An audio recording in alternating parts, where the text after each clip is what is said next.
सूरदास की झोंपड़ी। रात के 2 बजे होंगे कि अकस्मात सूरदास की झोंपड़ी से ज्वाला उठी। लोग अपने अपने द्वारों पर सो रहे थे। निद्रावस्था में भी उपचेतना जागती रहती है। दमकेदम में सैकड़ों आदमी जमा हो गए। आसमान पर लाली छाई हुई थी। ज्वालाएं लपकलपक कर आकाश की ओर दौड़ने लगी। कभी उनका आकार किसी मंदिर के स्वर्णकलश का सा हो जाता था, कभी वे वायु के झोंकों से यो कंपित होने लगती थीं, मानो जल में चांद का प्रतिबिंब है। आग बुझाने का प्रयत्न किया जा रहा था, पर झोंपड़े की आग ईर्ष्या की आग की भांति कभी नहीं बुझती। कोई पानी ला रहा था, कोई यूं ही शोर मचा रहा था, किंतु अधिकांश लोग चुपचाप खड़े नैराश्यपूर्ण दृष्टि से अग्निदाह को देख रहे थे, मानो किसी मित्र की चिताग्नि है। सहसा सूरदास दौड़ा हुआ आया और चुपचाप ज्वाला के प्रकाश में खड़ा हो गया। बजरंगी ने पूछा, यह कैसे लगी सूरे? चूल्हे में तो आग नहीं छोड़ दी थी।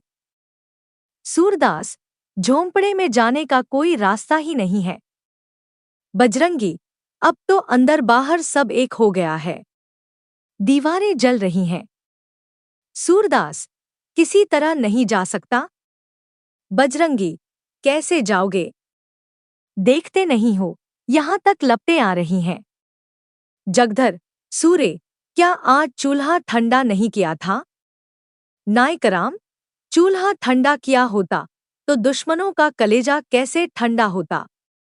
जगधर, पंडाजी, मेरा लड़का काम न आए, अगर मुझे कुछ भी मालूम हो। तुम मुझ पर नाहक सुभा करते हो। नायकराम, मैं जानता हूं जिसने लगाई है।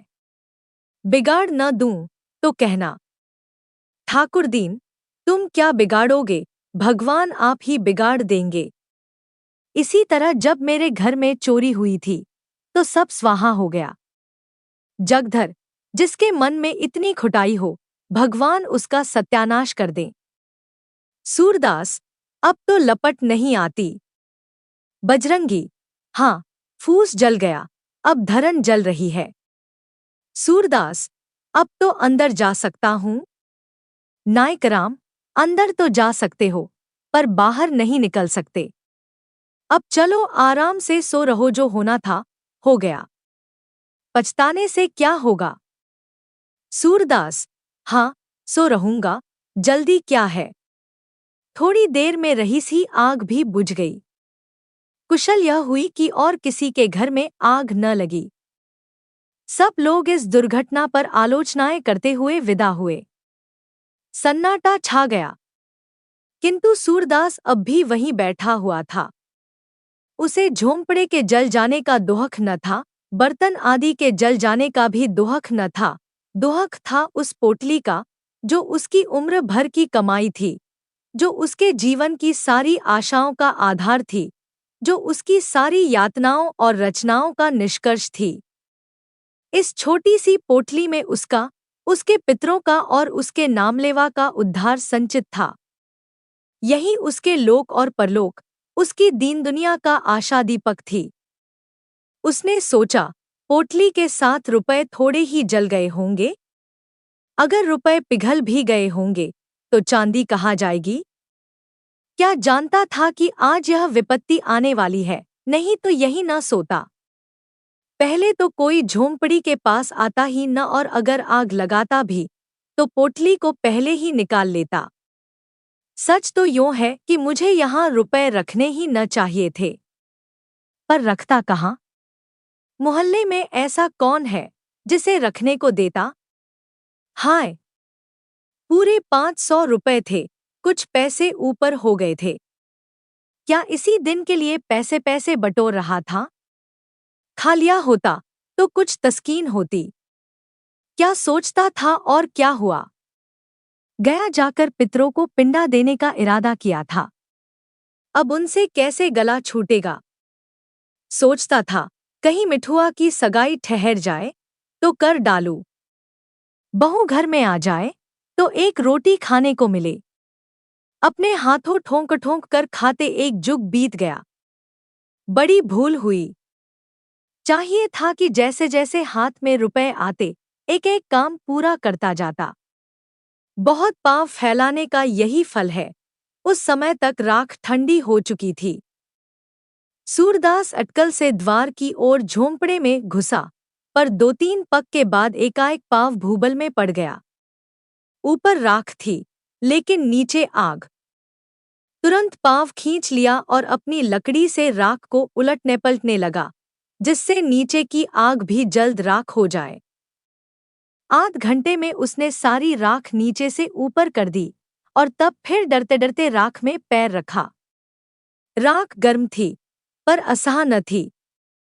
उसने उसी जगह की सीध में राख को टटोलना शुरू किया, जहां छप्पर में पोटली रखी थी। उसका दिल धड़क रहा था। उसे विश्वास था कि रुपए मिले या न मिले, पर चांदी तो कहीं गई ही नहीं।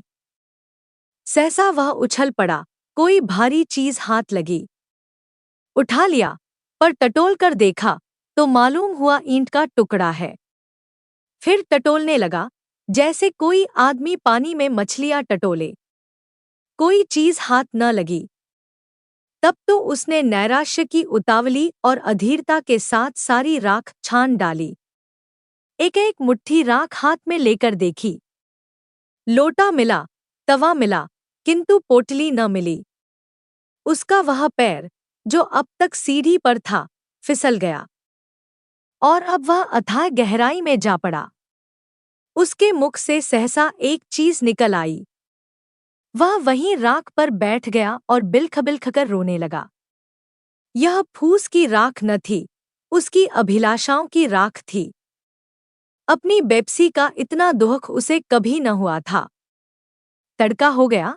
सूरदास अब राख के ढेर को बटोरकर एक जगह कर रहा था। आशा से ज्यादा दीर्घजीवी और कोई वस्तु नहीं होती। उसी समय जगधर आकर बोला, सूरे, सच कहना, तुम्हें मुझ पर तो सुभा नहीं है। सूरे को सुभा तो था, पर उसने इसे छिपाकर कहा, तुम्हारे ऊपर क्यों सुभा करूंगा? तुमसे मेरी कौन सी अदावत थी? जगधर, मोहल्ले वाले तुम्हें भड़काएंगे, पर मैं भगवान से कहता हूं, मैं इस बारे में कुछ नहीं जानता। सूरदास, अब तो जो कुछ होना था, हो चुका। कौन जाने, किसी ने लगा दी या किसी की चिलम से उड़कर लग गई। यह भी तो हो सकता है कि चूल्हे में आग रह गई हो। बिना जाने बूझे किस पर सुबह करूं? जगधर, इसी से तुम्हें चिता दिया कि कहीं सुबह में मैं भी न मारा जाऊं। सूरदास, तुम्हारी तरफ से मेरा दिल साथ है। जगधर को भैरों की बातों से अब यह विश्वास हो गया कि यह उसी की शरारत है। उसने सूरदास को रुलाने की बात कही थी। उस धमकी को इस तरह पूरा किया। वह वहां से सीधे भैरों के पास गया। वह चुपचाप बैठा नारियल का हुक्का पी रहा था, पर मुख से चिंता और घबराहट झलक रही थी। जगधर को देखते ही बोला, कुछ सुना? लोग क्या बातचीत कर रहे हैं? जगधर, सब लोग तुम्हारे ऊपर सुबह करते हैं। नायकराम की धमकी तो तुमने अपने कानों से सुनी। भैरों, यहाँ ऐसी धमकियों की परवाह नहीं है। सबूत क्या है कि मैंने लगाई? जगधर, सच कहो, तुम्ही ने लगाई? भैरों, हाँ, चुपके से एक दियासलाई लगा दी। जगधर, मैं कुछ कुछ पहले ही समझ गया था, पर यह तुमने बुरा किया। झोपड़ी जलाने से क्या मिला? 2-4 दिन में फिर दूसरी झोपड़ी तैयार हो जाएगी। भैरों, कुछ हो, दिल की आग तो ठंडी हो गई। यह देखो। यह कहकर उसने एक थैली दिखाई, जिसका रंग धुएं से काला हो गया। जगधर ने उत्सुक होकर पूछा, इसमें क्या है? अरे, इसमें तो रुपए भरे हुए हैं। भैरों, यह सुभागी को बहका ले जाने का जरीबाना है। जगधर, सच बताओ, ये रुपए कहाँ मिले? भैरों, उसी झोंपड़े में। बड़े जतन से धरन की आड़ में रखे हुए थे। पाजी रोज राहगीरों को ठग ठग कर पैसे लाता था और इसी थैली में रखता था। मैंने गिने हैं, 500 से ऊपर हैं। न जाने कैसे इतने रुपए जमा हो गए। बच्चों को इन्हीं रुपयों को गर्मी थी। अब गर्मी निकल गई। अब देखो किस बल पर उछलते हैं। बिरादरी को भोज-भात देने का सामान हो गया। नहीं तो इस बखत रुपए कहाँ मिलते। आजकल तो देखते ही हो, बल्लमटेरों के मारे बिक्री कितनी मंदी है। जगधर, मेरी तो सलाह है कि रुपए उसे लौटा दो। बड़ी मशक्कत की कमाई है, हजम न होगी। जगधर दिल का खोटा आदमी नहीं था, पर इस समय उसने यह सलाह उसे नेकनियती से नहीं, हसद से दी थी। उसे यह असह्य था कि भैरों के हाथ इतने रुपए लग जाए। भैरों आधे रुपए उसे देता तो शायद उसे तस्कीन हो जाती, पर भैरों से यह आशा न की जा सकती थी। बेपरवाही से बोला, मुझे अच्छी तरह हजम हो जाएगी। हाथ में आए हुए रुपए को नहीं लौटा सकता। उसने तो भीख मांगकर ही जमा किए हैं, गेहूं तो नहीं तौला था। जगधर, पुलिस सब खा जाएगी। भैरों, सूर्य पुलिस में न जाएगा, रोधो कर चुप हो जाएगा। जगधर, भरीब की हाय बड़ी जानलेवा होती है। भैरों, वह धरीब है। अंधा होने से ही जरीब हो गया। जो आदमी दूसरों की औरतों पर डोरे डाले, जिसके पास सैकड़ों रुपए जमा हो, जो दूसरों को रुपए उधार देता हो, वह धरीब है। वरीब जो कहो तो हम तुम हैं। घर में ढूंढाओ, एक पूरा रुपया न निकलेगा। ऐसे पापियों को दरीब नहीं कहते। अब भी मेरे दिल का कांटा नहीं निकला। जब तक उसे रोते न देखूंगा, यह कांटा न निकलेगा। जिसने मेरी आबरू बिगाड़ दी, उसके साथ जो चाहे करूं, मुझे पाप नहीं लग सकता।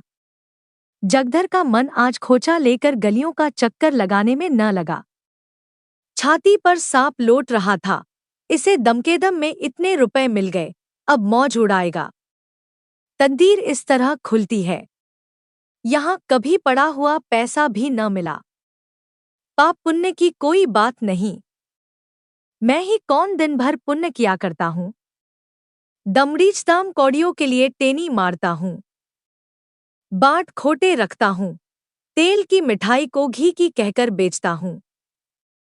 ईमान गंवाने पर भी कुछ नहीं लगता। जानता हूं यह बुरा काम है, पर बाल बच्चों को पालना भी तो जरूरी है। इसने ईमान खोया तो कुछ लेकर खोया गुनाह बेलस नहीं रहा। अब 2-3 दुकानों का और ठेका ले लेगा। ऐसा ही कोई माल मेरे हाथ भी पड़ जाता तो जिंदगानी सुफल हो जाती। जगधर के मन में ईर्ष्या का अंकुर जमा। वह भैरों के घर से लौटा तो देखा कि सूरदास राख को बटोरकर उसे आटे की भांति गूंथ रहा है। सारा शरीर भस्म से ढका हुआ है और पसीने की धारें निकल रही हैं। बोला, सूरे, क्या ढूंढते हो? सूरदास, कुछ नहीं। यहां रखा ही क्या था? यही लोटातवा देख रहा था। जगधर, और वह थैली किसकी है, जो भैरों के पास है? सूरदास चौंका। क्या इसीलिए भैरव आया था? जरूर यही बात है। घर में आग लगाने के पहले रुपए निकाल लिए होंगे। लेकिन अंधे भिखारी के लिए दरिद्रता इतनी लज्जा की बात नहीं है जितना धन। सूरदास जगधर से अपनी आर्थिक हानि को गुप्त रखना चाहता था। वह गया जाकर पिंडदान करना चाहता था, मिठुआ का ब्याह करना चाहता था, कुआं बनवाना चाहता था, किंतु इस ढंग से कि लोगों आश्चर्य हो कि इसके पास रुपए कहाँ से आए। लोग यही समझें कि भगवान दीन जनों की सहायता करते हैं। भिखारियों के लिए धन संचय पाप संचय से कम अपमान की बात नहीं है। बोला, मेरे पास थैली वैली कहाँ? होगी किसी की। थैली होती तो भीख मांगता। जगधर, मुझसे उड़ते हो? भैरव मुझसे स्वयं कह रहा था कि झोंपड़े में धरन के ऊपर यह थैली मिली। 500 रुपए से कुछ बेसी हैं। सूरदास, वह तुमसे हंसी करता होगा। 5.5 रुपए तो कभी जुड़े ही नहीं, 550 कहाँ से आते? इतने में सुभागी वहां आ पहुंची। रात भर मंदिर के पिछवाड़े अमरूद के बाग में छिपी बैठी थी।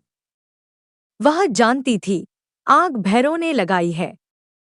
भैरव ने उस पर जो कलंक लगाया था, उसकी उसे विशेष चिंता न थी, क्योंकि वह जानती थी किसी को इस पर विश्वास न आएगा।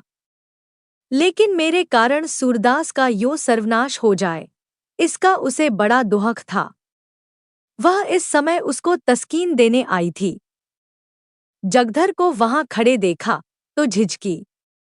भय हुआ, कहीं यह मुझे पकड़ न ले। जगधर को वह भैरव ही का दूसरा अवतार समझती थी। उसने प्रण कर लिया था कि अब भैरव के घर न जाऊंगी, अलग रहूंगी और मेहनत मजूरी करके जीवन का निर्वाह करूंगी। यहाँ कौन लड़के रो रहे हैं, एक मेरा ही पेट उसे भारी है न। अब अकेले ठोंके और खाए और बुढ़िया के चरण धो धो कर पिए, मुझसे तो यह नहीं हो सकता। इतने दिन हुए, इसने कभी अपने मन से धेले का सेंदूर भी न दिया होगा, तो मैं क्यों उसके लिए मरूं? वह पीछे लौटना ही चाहती थी कि जगधर ने पुकारा, सुभागी, कहाँ जाती है? देखी अपने डसम की करतूत, बेचारे सूरदास को कहीं का न रखा। सुभागी ने समझा, मुझे झांसा दे रहा है। मेरे पेट की थाह लेने के लिए यह जाल फेंका है।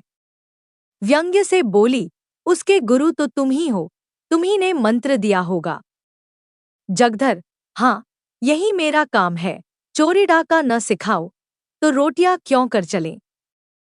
जब तक समझता था भला आदमी है, साथ बैठता था, हंसता बोलता था, लेकिन आज से कभी उसके पास बैठते देखा तो कान पकड़ लेना। जो आदमी दूसरों के घर में आग लगाए, गरीबों के रुपए चुरा ले जाए, वह अगर मेरा बेटा भी हो तो उसकी सूरत न देखूं। सूरदास ने न जाने कितने जतन से 500 रुपए बटोरे थे, वह सब उड़ा ले गया। कहता हूं, लौटा दो तो लड़ने पर तैयार होता है। सूरदास, फिर वही रट लगाए जाते हो। कह दिया कि मेरे पास रुपए नहीं थे, कहीं और जगह से मार लाया होगा। मेरे पास 500 रुपए होते तो चैन की बंसी न बजाता, दूसरों के सामने हाथ क्यों पसारता। जगधर, सूरे, अगर तुम भरी गंगा में कहो कि मेरे रुपए नहीं हैं, तो मैं न मानूंगा। मैंने अपनी आंखों से वह थैली देखी है। भैरव ने अपने मुंह से कहा कि यह थैली झोंपड़े में धरन के ऊपर मिली। तुम्हारी बात कैसे मान लूं? सुभागी, तुमने थैली देखी है? जगधर, हाँ, देखी नहीं तो क्या झूठ बोल रहा हूं। सुभागी, सूरदास, सच सच बता दो, रुपए तुम्हारे हैं। सूरदास पागल हो गई है क्या? इनकी बातों में आ जाती है। भला मेरे पास रुपए कहाँ से आते? जगधर, इनसे पूछ, रुपए न थे तो इस घड़ी राख बटोरकर क्या ढूंढ रहे थे?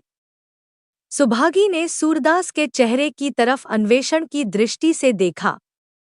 उसकी उस बीमार की सी दशा थी, जो अपने प्रियजनों की तस्कीन के लिए अपनी असह्य वेदना को छिपाने का असफल प्रयत्न कर रहा हो।